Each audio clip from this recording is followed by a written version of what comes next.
साथियों, आप सभी को नमस्कार। आज का हमारा ये एपिसोड बीए भाग द्वितीय का हिंदी साहित्य का जो प्रथम प्रश्न पत्र है उससे संबंधित है। और आज मैं इस एपिसोड में आपके लिए जो रीतिकाल के बहुत प्रसिद्ध जो कवि देव हैं उन देव के बारे में हम चर्चा करेंगे। देव का जो पाठ्यक्रम में कुछ पदों का संग्रह किया गया है और उन पदों में से कुछ न कुछ जो व्याख्या होती है वो कोई एक व्याख्या निश्चित रूप में हमारे परीक्षा के प्रश्न पत्र में आती है। तो देखिए, देव जैसा कि आप जानते हैं कि रीतिकाल के बहुत महत्वपूर्ण रचनाकारों के अंतर्गत माने जाते हैं। और श्रृंगार के अंदर जिस प्रकार से बिहारी का जो उक्ति वैचित्र्य प्रसिद्ध है, उसी प्रकार से देव की जो कविता है उस देव की कविता के अंतर्गत हमारे को एक पूरी तरह जो लावण्यमय स्थिति, एक सौंदर्यमय स्थिति है वो देखने को मिलती है। तो देव की पदों की एक विशेषता हो रही कि उन्होंने अपने श्रृंगार और सौंदर्य वर्णन के अंतर्गत भक्ति का जो समावेश है वो इस प्रकार से किया है कि उनके श्रृंगार के ऊपर भक्ति का प्रभाव हमें ज़्यादा देखने को मिलता है। यानी देव की जो भक्ति है वो किस तरीके से एक अध्यात्म और वैराग्य के भावों का जो अनुभव है वो हमारे को कराती है निश्चित रूप में। तो देखिए, आज का ये जो पद है परीक्षाओं की दृष्टि से बहुत महत्वपूर्ण है और इसके व्याख्या में आपको करके बताऊंगा कि किस तरीके से परीक्षा के अंतर्गत हमारे को इसको लिखना चाहिए। पहले पद पढ़ते हैं। आपका हम देखिए कि कथा में न कंथा में, न तीरथ के पंथा में, न पोथी में, न पाथ में, न नाथ की बसीती में, जटा में न मुंडन में, न तिलक त्रिपुंड में, नदी कूप मंडन अनाथ दान रीति में, पीठ पट मंडलन कुंडल कमंडलन, माला दंड में न देव देहरे की भीति में, आप ही अपार पारावार प्रभु पूरी रहो, पाइये प्रगट परमेश्वर प्रतीति में। देखिए, ये जो छंद है, ये जो कविता है, इसमें किस तरीके से रचनाकार ने अपने मन को संबोधित किया है।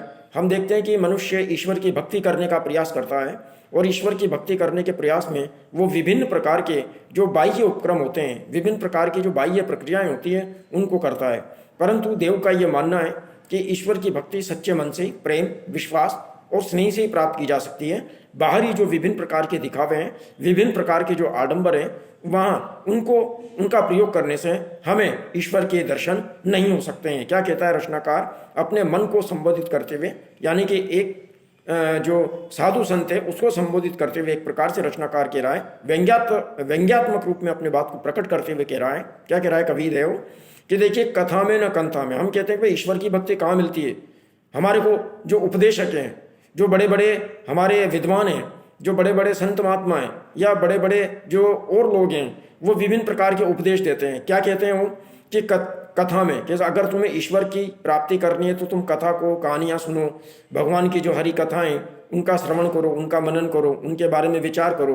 तो रचनाकार कहना चाह रहा है, यानी ईश्वर खुद एक प्रकार से क्या कह रहा है, अपने मन को संबोधित करते हुए कह रहे हैं कि कथा में न कंथा में, कि न तो मैं किसी प्रकार की कोई कथा कहानी से, न तो किसी प्रकार के कोई जो कहानियाँ हैं, न तो किसी प्रकार के जो ये उपदेशक होते हैं इनके जो उपदेश की बातें उनमें, न कंथा में। कंथा का मतलब था गुदड़ी, यानी कि आवरण धारण करना। हम देखते हैं कि कई साधु सन्यासी होते हैं, कोई लाल वस्त्र, कोई पीले वस्त्र, कोई कैसे इस प्रकार के आवरण धारण कर लेता है, यानी योग का आवरण भी धारण कर लेते हैं। कोई अघोरी बन जाते हैं, कोई बड़े बड़े अपने आप को महंत बना लेते हैं और उस प्रकार की पोशाकें धारण कर लेते हैं। तो कहने का मतलब इस प्रकार के दिखावे के जो आवरण धारण करना है, तो इस प्रकार के दिखावे का जो आवरण है उसमें भी मैं नहीं बसता हूँ। कथा में न कंथा में, न तीर्थ के पंथा में, मैं तीर्थों के रास्ते में भी निवास नहीं करता हूँ। कि लोग तीर्थ यात्रा करते हैं, कोई बद्रीनाथ, कोई केदारनाथ, कोई 4 धाम, कोई 3 धाम, इस प्रकार से विभिन्न धार्मिक स्थानों की यात्राएं की जाती है। तो रचनाकार ये कहना चाह रहा है कि मैं उन मार्गों के अंदर भी किसी भी प्रकार से मतलब जो है प्राप्त नहीं होता हूँ। पोथी में न पाथ में, न मैं बड़े बड़े ग्रंथों में हूँ। वेद, पुराण, उपनिषद आदि जो ग्रंथ हैं उन ग्रंथों में भी मेरा निवास स्थान नहीं है। पोथी में न पाथ में, न नाथ की बसीती में। ये 7 शब्द यहाँ पे गलत मिसप्रिंट है। ये वास्तव में ये क्या है, नाथ शब्द है, यानी कि योगी नाथ, अर्थात योग करना। नाथ संप्रदाय के साधुओं की जो बस्ती है, साधुओं का, योगियों का, जो अघोरियों का जो समूह है, उनके समूह के अंदर भी मैं प्राप्त नहीं होता हूँ, मैं वहाँ निवास नहीं करता हूँ। जटा में न मुंडन में, कई लोग क्या करते हैं, अपनी जटाएं बढ़ा लेते हैं साधु बनने के लिए, बड़े बड़े बाल कर लेते हैं, पूरा साधु का वेश धारण कर लेते हैं। कई लोग क्या करते हैं, पूरे सिर को मुंडा लेते हैं, पूरे बालों को हटा लेते हैं। यानी हर साधु की, हर योगी की क्या है, अपनी अलग प्रवृत्ति है।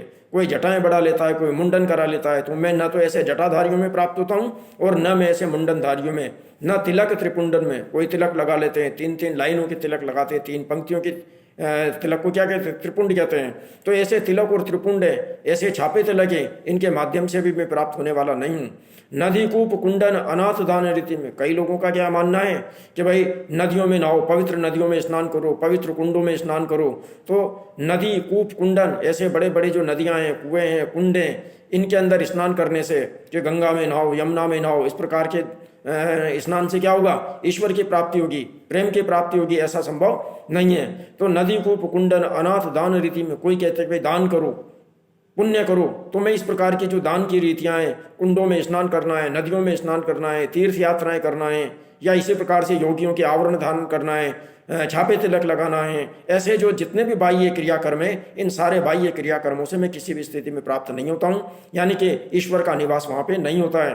पीठ पट मंडल, कई लोग क्या करते हैं, बड़े बड़े धार्मिक स्थान बना लेते हैं, बड़े बड़े मठ बना लेते हैं, बड़े बड़े मंदिर बन जाते हैं, तो उनके अंदर भी मेरी प्राप्ति नहीं होगी।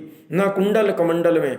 और साधु कई प्रकार के होते हैं, कोई कनफटे साधु होते हैं, बड़े बड़े कुंडल धारण कर लेते हैं, बड़े बड़े कमंडल ले लेते हैं। तो इस प्रकार से साधु का वेश धारण, योगी का वेश धारण कर, अघोरी का वेश धारण करने से, कुंडल धारण करने से, कमंडल धारण करने से, या जो है बड़े बड़े हमारे मठ बना लेने से वहाँ भी ईश्वर की कोई प्राप्ति नहीं हो सकती है। माला दंड में न, वो माला धारण कर लेते हैं, माला फेरने में दंड यानी कि लकड़ी, हम देखते हैं ना साधु सन्यासी जाते हैं, कोई कमंडल ले लेगा, उसके हाथ में दंड होता है, बड़ी बड़ी मालाएं वो धारण कर लेता है। कहने का मतलब अपने आप का वो जो बाहरी परिवेश है इस प्रकार का बना लेते हैं। तो इस बाह्य परिवेश में किसी भी स्थिति में प्राप्त होने वाला नहीं। देव देहरे की भीति में कई लोग कहते हैं कि साहब मंदिर ढूंढो, मंदिर जाओ, मंदिर के दर्शन करो।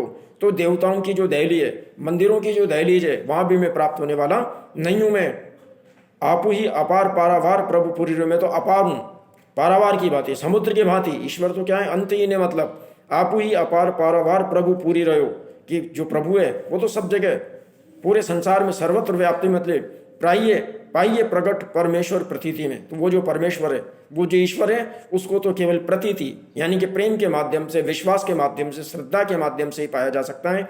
बाकी ये जितने भी जो हमारे बाह्य दिखावा है, बाह्य जो आचार है, बाह्य जो क्रियाकर्म है, विभिन्न प्रकार के जो आडंबर है, उनके माध्यम से ईश्वर की प्राप्ति किसी भी प्रकार से नहीं हो सकती है। तो कुल मिलाकर के देव कवि ने इस छंद में किस प्रकार से ये बताया है कि भाई यदि हमें ईश्वर को प्राप्त करना है तो उसके प्रति हमारे मन में सच्चा प्रेम, सच्चा विश्वास और सच्ची आस्था होनी चाहिए। बाह्य दिखाओं के माध्यम से हमें इस प्रकार का कोई प्रयास नहीं करना चाहिए।